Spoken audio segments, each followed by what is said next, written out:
Hello everyone, Eid মোবারক, ঈদ মোবারক। সবাই কেমন আছেন? আশা করছি সবাই অনেক ভালো আছেন এবং সুস্থ আছেন। সবার ঈদ কেমন কেটেছে অবশ্যই সবাই জানাবেন। আলহামদুলিল্লাহ আমার এই বছরের কোরবানির ঈদটা অনেক ভালো কেটেছে। ঈদের একদিন আগে আমাদের কোরবানির পশু কেনা হয়েছে। তো কোরবানি হাট থেকে গরু কিনে আনতে আনতে ফজরের আজান হয়ে গিয়েছে। তো রাইসার বাবা তো নিচে এসে আমাকে ফোন করেছে যে নিচে নামো জলদি করে, মানে গরুটাকে দেখার জন্য। তো আর এই যে কালো গরুটা আমাদের গ্যারেজে যে রাখা আছে, এটাই কিন্তু আমাদের এবছরের কুরবানির গরু। তো আমি কিন্তু গরুটাকে দেখে আমি বললাম আলহামদুলিল্লাহ, যেটা আল্লাহ পাক আমাদের জন্য নির্ধারণ করে রেখেছে সেটাই আমাদের ভাগ্যে ছিল। অনেক সুন্দর হয়েছে। তো এটা বলে দেখে আমি একটু ভিডিও করে নিচ্ছি আমার আপুদের সঙ্গে শেয়ার করার জন্য। আর এখন হচ্ছে ঈদের দিন সকালবেলার কাজকর্মগুলো আপনাদের সঙ্গে শেয়ার করব। আদা রসুনগুলো আগের দিন রাতের বেলায় কাটিয়ে রেখেছিলাম। তো আমি আর ব্লেন্ডার করতে পারিনি। তো ভাবলাম ঈদের দিন সকালবেলায় করে নিব, আমার কাছে সময় থাকবে। কারণ রাইসার বাবা যেহেতু কোরবানির মানে ঈদের নামাজটা পড়ে পরে এসে সেমাই খাবে, তো আমার এর মধ্যে রান্নাবান্নার কোনো ঝামেলা নেই, যেহেতু ওর বাবা নামাজ পড়তে চলে গিয়েছে। এরই মধ্যে আমি ব্লেন্ডার করে নিচ্ছি। আর আমার এই মুহূর্তে কিন্তু আমার মেয়েরা কিন্তু উঠে গিয়েছে সকালবেলা, যেহেতু ঈদের দিন সকাল সকাল উঠে গিয়েছে। আর নামাজ পড়ে এসে রাইসার বাবা বলল যে আমাদের যে কসাইয়ের আসার কথা ছিল, সে নাকি আসেনি। তো কুরবানি কিভাবে কি করবে বুঝতেছিল না। পরে অনেকক্ষণ পরে আমাদের পাশের বিল্ডিংয়ের একটা গরু জবাই করার পরে সেই কসাইরা নাকি আমাদের কাজটা করবে। তো এই জন্য আমাদের কুরবানি হয়েছিল দুপুর ১টার সময়। তো আমি কিন্তু আমার ৩ মেয়েকে নিয়ে সবসময় যখনই কুরবানি হয় আমি কিন্তু নিচে গিয়ে মানে দাঁড়িয়ে থাকি, দেখি। মানে আমার কাছে ভালো লাগে। তো আমার মেয়েরা যখন নিচে আসলো, এই যে বড় ভাই যিনি ওদের জেঠু হয়, তো ওই ভাইয়া কিন্তু ওদেরকে জড়িয়ে ধরে দোকানে নিয়ে গিয়ে অনেক কিছু কিনে দিয়েছে। আর আমার মেয়েরা অনেক খুশি হয়েছে। আমার মেয়েরাও কুরবানি ঈদের দিন মানে পশু জবাই হবে এটা দেখে ওরা খুব খুশি ছিল। আর এটা আমাদের গ্যারেজে আরেকটা গরু ছিল, ওইটা তিনতলার ভাইয়াদের। আমাদের এই বিল্ডিংয়ে শুধু আমরা এবং তিনতলার যে ভাইয়া থাকে, আমরা দুজনেই শুধু এই বিল্ডিংয়ে মানে গরু কুরবানি দেওয়া হয়। আর সবাই কিন্তু দেশে চলে যায়, সবাই সবার দেশে গিয়ে কুরবানি ঈদ করে। কিন্তু আমরা যাই না, আমাদের তো এখানেই করতে হয়। আর এই যে নিচে দেখলাম কসাইরা সুন্দর করে গরু করছিল, তা আমি সেখান থেকে কাবাব তৈরি করার জন্য কিছু মাংস পিস করে রেখেছি। আর ওখানে মাংস মাপা হচ্ছে, সব কিছু কমপ্লিট হচ্ছে। এর মধ্যে আমাকে অল্প একটু মাংস সবসময় আমাদের মেপে দেওয়া হয় তাড়াতাড়ি রান্না করার জন্য, যারা কষাই আছে এবং ওই ভাইয়ারা খাবে এবং আমরা যেন একটু তাড়াতাড়ি কুরবানির মাংসটা দিয়ে মানে ঈদের দিন খাবারটা খাওয়া যায়, সেটার জন্য প্রথমে আমি এক পাতিল একটু রান্না করেছি। আর এই তো সব কোরবানির মাংস একদম কমপ্লিটভাবে ভাগ করা হয়েছে। আত্মীয় স্বজন, গরিবের হক এবং নিজেদের সব কিছু আলহামদুলিল্লাহ সুন্দরভাবে করার পর আমরা আমাদের মাংস রান্না করে ফেলেছি।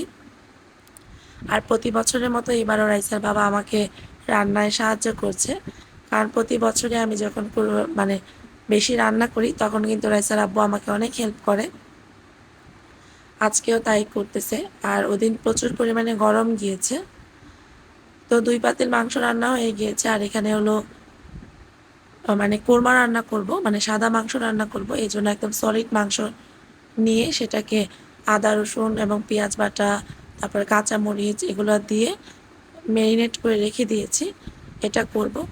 আরেকটা কথা আমি আপনাদের সঙ্গে শেয়ার করি, ঈদের দিন কিন্তু আমাদের বাসায় অনেক বড় একটা দুর্ঘটনা ঘটে গিয়েছে। সেটা হলো আমরা যে দুপুরবেলা থেকে বড় পাতিল বসিয়ে চুলায় রান্না করতেছিলাম, আমাদের গ্যাসের যে পাইপটা ছিল, মানে পিছন দিক দিয়ে যে একটা পাইপ এসেছে, ওই পাইপটা মানে অনেক বেশি রান্না করার কারণে এবং চুলার তাপটা প্রচুর বেড়ে গিয়েছিল ঈদের দিন। সেই কারণে কিন্তু হুট করে গ্যাসের লাইনটা কিন্তু ফেটে গিয়েছে। তারপরে আমি তো প্রচণ্ড ভয় পেয়েছিলাম, কারণ আমি ইনস্ট্যান্ট চুলার পাশে দাঁড়িয়ে রান্না করতেছিলাম। আমি প্রচণ্ড ভয় পেয়েছি ওইদিন। প্রচুর আগুন বের হচ্ছিল। যাই হোক, আল্লাহ পাকের অশেষ রহমত, আমাদের কোনো ক্ষয়ক্ষতি হয়নি, কোনো কিছুই হয়নি। সাথে সাথে আমার মানে গ্যাসের লাইনের যেই চাবিটা সেটা কিন্তু আমরা বন্ধ করে দিয়েছি।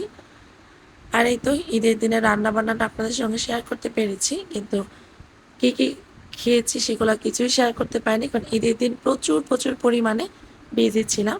আর ঈদের পর দিনই কিন্তু আমি চলে যাই আমার বাবার বাড়িতে, কারণ আমার বাবা অনেক বেশি মন খারাপ করছিল আমি কেন যাব না এটা শুনে।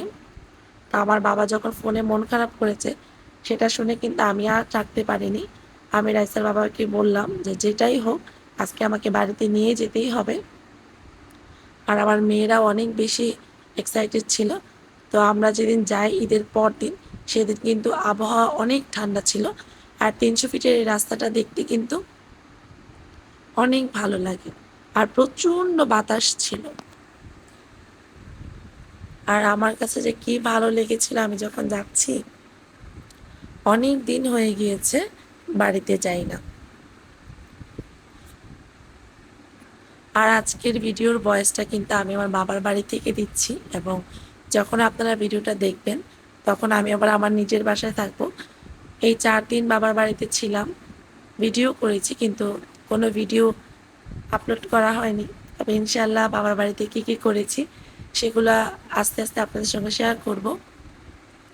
আর আমরা যেহেতু বাবার বাড়িতে আমি যখন যাই, আমরা 3 বোন কিন্তু একসাথে ওখানে হই। আমার ওই বাকি 2 বোনও কিন্তু আজকে আসবে, আমিও যাব। ওরা শিওর হয়েছে আমি যাব কিনা, তবেই তারা আসবে। আসলে বোনদের যখন বিয়ে হয়ে যায় তখন মায়ের বাসাটা হচ্ছে তাদের সবচাইতে আহ, একটা স্থান যেখানে আমরা মন খুলে কথা বলতে পারি, আসতে পারি। আর এই তো ফাইনালি কিন্তু আমি আমাদের গ্রামের রাস্তায় কিন্তু ঢুকে গিয়েছি।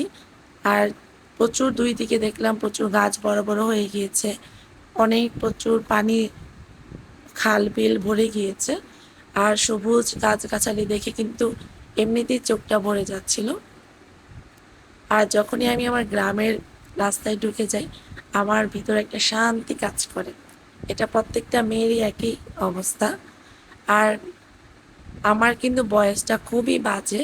আমি নর্মালি কিন্তু কথা বললে সেটার ভয়েস দিতে গেলে অনেক সময় কথা গলা ভেঙে যায়। আর যেহেতু বাবার বাড়িতে এসেছি, বোনদের সাথে এত পরিমাণে কথা বলা হয়েছে, আমার গলাটা একদম ভেঙে গিয়েছে। তারপরেও ভিডিওতে ভয়েস দিচ্ছি। আর এই যে দেখতে পাচ্ছেন এটা হচ্ছে আমাদের বাড়িতে ঢোকার রাস্তা। আর এই যে পাশের পুকুরটা দেখতে পাচ্ছেন এটা কিন্তু আমাদের পুকুর। আমার বাবারা 5 ভাই, মানে আমার চাচা বাবারা সবার পুকুর এটা। আর এই যে আমার জন্য সবাই অপেক্ষা করছিল, আমার বোন ভাগ্নিরা সবাই। তো ওই দিন আর কোনো ভিডিও করতে পারিনি, আস্তে আস্তে আমাদের বিকেল হয়ে গিয়েছে, প্রায় সন্ধ্যা।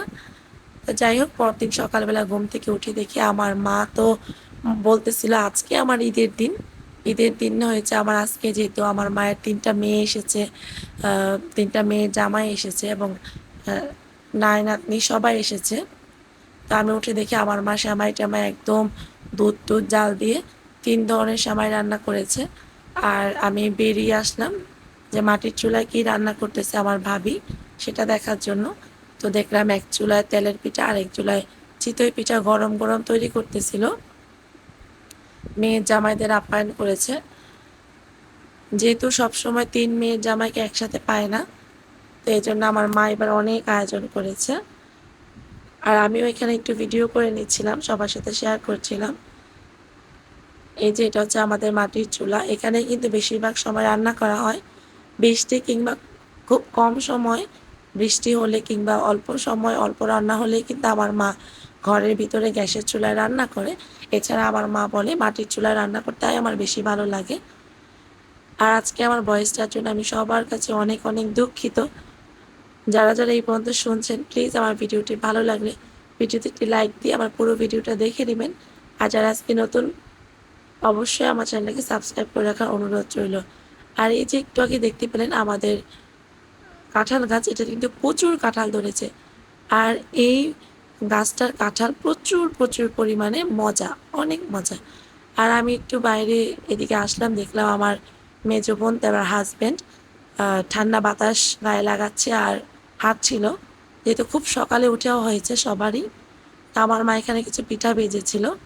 পিঠাটা চিনি দিয়ে খেতেও মজা, আবার অনেকে গুড় দিয়েও খায়। তা আমি বলেছিলাম, মা আমার জন্য অল্প একটু পিঠা চিনি দিয়ে করবা। তো সেটা আমার মা করে দিচ্ছিল। আর এখানেই তো আরও একটা পিঠা তৈরি করছে। আমার আপুদের কোনো অঞ্চলে এই ধরনের পিঠা হয় কিনা, যদি কোনো আপুরা তোমরা দেখে থাকো তাহলে প্লিজ কমেন্ট করে জানিও। আর এই যে আমার খুবই পছন্দের কাঁচা নারিকেল উপরে দিয়ে লাচ্চা সেমাই, সেটাও আমার মা করেছে। আর এই তো খাটের মধ্যে মেয়ের জামাইদের জন্য এক এক করে সব কিছু খাবার সাজানো হচ্ছিল। আসলে মেয়ের জামাইরা শ্বশুরবাড়িতে যেরকম একটা খাবারের আপ্যায়ন পায়, আমরা মেয়েরা কিন্তু শ্বশুরবাড়িতে গেলে এরকম আপ্যায়ন পাই না, তাই না আপুরা? এটা ভেবে কিন্তু আমি অনেক মজা করেছি। দেখো, তোমরা শ্বশুরবাড়িতে এসেছো, কত আয়োজন কত কিছু, আর আমরা শ্বশুরবাড়িতে গেলে শাশুড়িরা মন খারাপ করে থাকে। যাই হোক, এটা ছিল একটা ফান কথা। আহ, আর এই তো আজকে সকালের খাবার দাবারটা আর দুপুরে কী খেয়েছে আমাদের বাসার জামাই, সেটা আজকে আমাদের সঙ্গে আপনাদের সঙ্গে শেয়ার করব। আর আজকে কথা বলতে বলতে আমার গলা একদম বসে যাচ্ছিল, তারপরেও ভিডিওটা অনেক বড় ছিল, আমাকে কথা বলতে হবে। তো প্লিজ আপুরা আমাকে, বরাবরই আমার আপুরা যারা আমার ভিডিও দেখো তারা জানো আমার ভিডিওর ভয়েস মোটেও ভালো না। তো যারা আমাকে পছন্দ করে ভালোবেসে আমার ভিডিওগুলো দেখে, সেই সব আপুদেরকে আমার মন থেকে ভালোবাসা। আর এই তো এটা কিন্তু আমাদের গাছের কাঁঠাল। আমার ছোট বোনও একটু করে ভিডিও করে নিচ্ছিল, আমাকে বলছিল আপু আমাকে একটু ভিডিও করতে দাও। আমি বললাম অবশ্যই, তুমিও ভিডিও করো। আর এই তো বড় মেয়ের জামাই, ছোট মেয়ের জামাই, মেজো মেয়ের জামাই সবাই বসেছে। আমার বাবা কিন্তু বারবার বলছিল তোমরা খাচ্ছ না কেন, সবাই হাত পা মিলে বসে আছো। তো সবাই কিন্তু মজা করে বলছিল যে ওদের ভিডিও করা শেষ হলে তবেই না আমরা খাবো। আর এই তো কুরবানির মাংস সবাইকে দেওয়া হচ্ছিল, আমার মা যে রান্না করেছে সেগুলো দিয়ে চিতই পিঠা খাচ্ছিল। আর আমি অল্প করে ভিডিও করে নিচ্ছিলাম। আজকে দুপুরে ছিল মাছ ভুনা, মাছের মাথা দিয়ে মাসকলার ডাল, আর এখানে ছিল মুরগির রোস্ট। যেহেতু বাসায় প্রচুর প্রচুর বাচ্চা ছিল, মুরগি তো করতেই হবে। আর এখানে ছিল গরুর মাংস। আমাদের এখানে কিন্তু অনেক মাংস রান্না করে, যেন জুনা হয়ে যায়, মানে ঝুরঝুরা মাংসটা আমরা অনেক পছন্দ করি। আমিও বাসায় রান্না করে রেখে এসেছি। আর এই তো সালাদ তৈরি হয়েছে। আজকে এই পর্যন্তই, দেখা হবে নেক্সট ভিডিও।